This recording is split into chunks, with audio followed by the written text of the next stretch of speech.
نحمده ونصلي على رسوله الكريم أما بعد فأعوذ بالله من الشيطان الرجيم بسم اللہ الرحمن الرحیم۔ میرے واجب الاحترام معزز سامعین گرامی، آج کا ہمارا درس بردباری اور غیر جذباتیت کے متعلق ہے۔ اس میں ہم آپ کے سامنے حضور اکرم صلی اللہ علیہ وسلم کے فرامین مقدسہ میں سے ان چیزوں کی اہمیت، فضیلت اور اجتنابیت کے متعلق گفتگو ہوگی۔ حضرت عبداللہ بن عباس رضی اللہ تعالیٰ عنہ فرماتے ہیں کہ حضور اکرم صلی اللہ علیہ وسلم نے قبیلہ عبد القیس کے سردار کو مخاطب کرتے ہوئے فرمایا کہ تمہارے اندر دو ایسی خوبیاں پائی جاتی ہیں جو اللہ کو بہت پسند ہیں۔ فرمایا ایک بردباری اور دوسرا وقار اور سنجیدگی۔ جب قبیلہ عبد القیس کا وفد حضور اکرم صلی اللہ علیہ وسلم کی خدمت میں حاضری کے لیے مدینہ منورہ پہنچا، کافی دور سے آئے تھے، گرد و غبار میں بھرے ہوئے تھے۔ جب یہ وفد کے لوگ سواریوں سے اترے، فوراً جلدی سے حضور اکرم صلی اللہ علیہ وسلم کی خدمت میں حاضر ہو گئے۔ نہ نہائے دھوئے، نہ اپنا سامان کو ترتیب سے رکھا، نہ سواریوں کو اچھی طرح باندھا، لیکن اس وفد کے سربراہ جن کا نام منظر بن عائز تھا، انہوں نے کسی قسم کی جلدی کا مظاہرہ نہ کیا، بلکہ اطمینان سے اترے، سامان کو ترتیب سے رکھا، سواریوں کو دانہ پانی دیا، پھر نہا دھو کر صاف ستھرے ہو کر وقار کے ساتھ حضور اکرم صلی اللہ علیہ وسلم کی خدمت میں حاضر ہوئے۔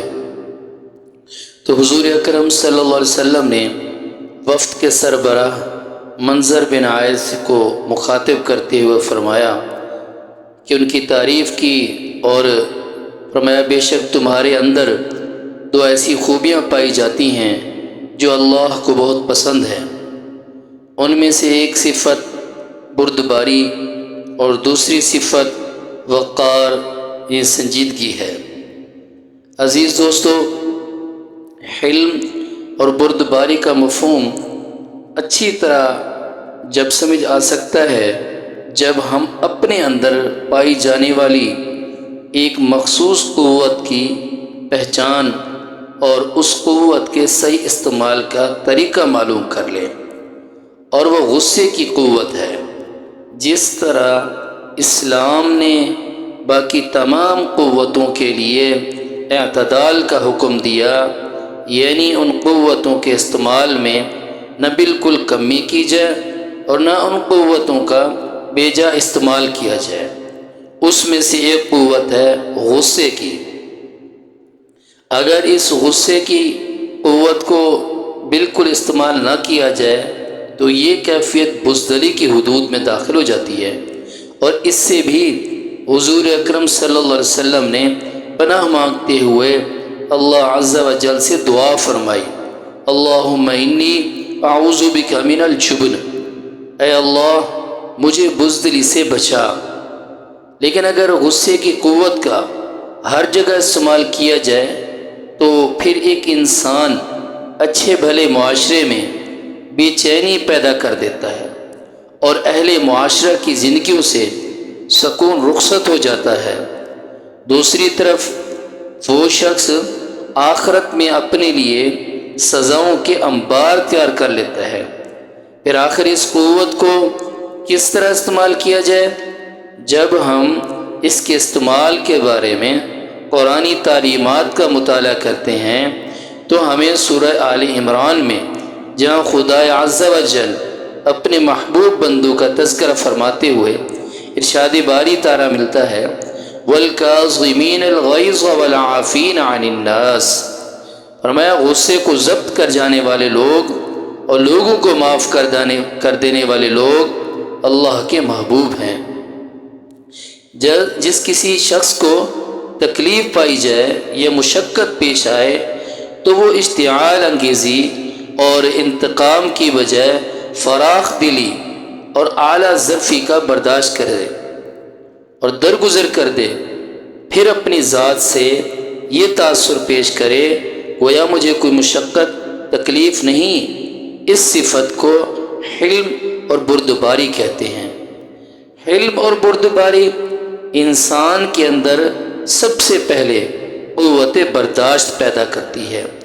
جب ہم اپنے ارد گرد کے ماحول ہی کو دیکھتے ہیں تو ہمیں بہت سے جھگڑے، فساد صرف اسی صفت کے نہ ہونے کی بنا پر نظر آتے ہیں۔ ہمارے اندر حلم اور بردباری نہ ہونے کی وجہ سے اور قوت برداشت نہیں ہوتی، یہاں تک کہ مار پیٹ اور قتل و غارت تک نوبت پہنچ جاتی ہے۔ حلم اور بردباری سے جو دوسری دولت ہمیں حاصل ہوتی ہے وہ خود اعتمادی ہے اور عزم کی دولت ہے۔ اس کا تذکرہ بھی قرآن کریم میں اللہ تبارک و تعالی نے فرمایا وَلَمَنْ صَبَرَ وَغَفَرَ إِنَّ ذَلِكَ لَمِنْ عَزْمِ الْأُمُورِ، یعنی جو کوئی صبر کرے اور معاف کر دے تو یہ بڑی عزم و ہمت کے کاموں میں سے کام ہے۔ معلوم ہوا کہ جو شخص حلم و بردباری کی صفت رکھتا ہو وہ ایک باہمت اور عزم اور حوصلے والا انسان ہوتا ہے۔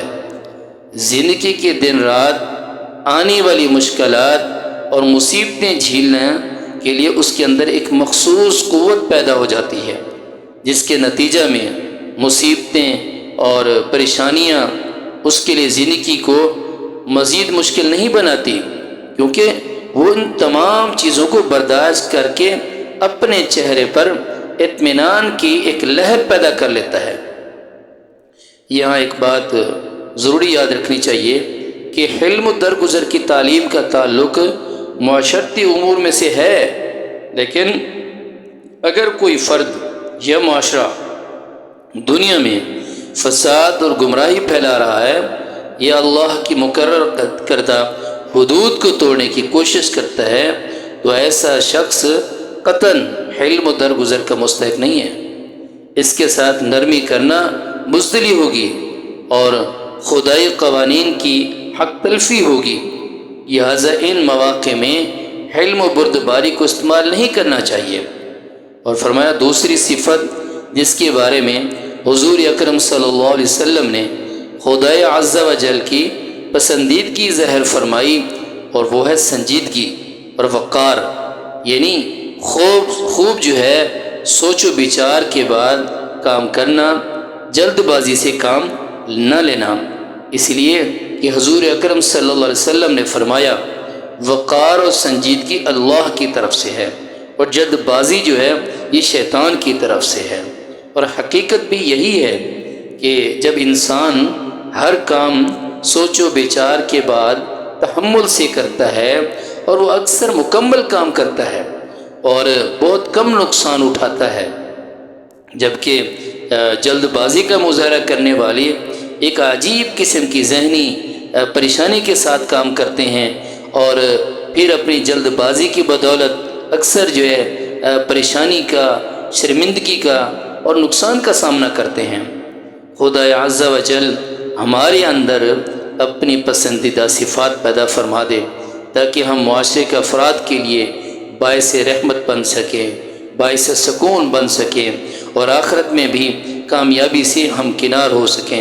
اللہ تبارک و تعالی ہمیں حضور اکرم صلی اللہ علیہ وسلم کی بتلائی واضح نصیحت پر عمل کرنے کی توفیق نصیب فرمائے۔ وآخر دعوانا ان الحمد للہ رب العالمین۔